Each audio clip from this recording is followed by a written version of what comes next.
அனைவருக்கும் சுதந்திர தின நல்வாழ்த்துக்கள். என் பெயர் பாணிகில் ஆடிட். நான் 1ஆம் வகுப்பு படிக்கிறேன். நான் தேசபக்தி பாடல் பாட போறேன்.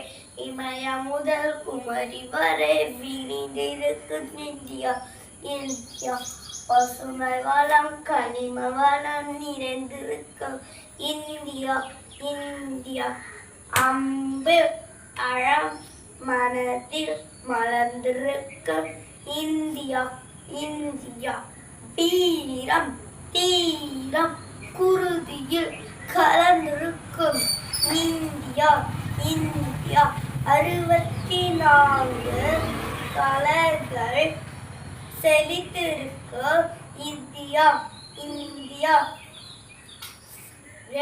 வயிறு ஒற்றுமை கனிந்திருக்கும் இந்தியா, இந்தியா கண்ணை போல கருத்தாக காத்திடுவோம் இந்தியா, இந்தியா உழைப்பினா அறிவினா உயர்த்திடுவோம் இந்தியா, இந்தியா பணிந்திடுவோம் எதிர்கால வல்லரசாய் இந்தியா, இந்தியா ஜெய் ஹிந்த். வந்தே மாதரம். நன்றி.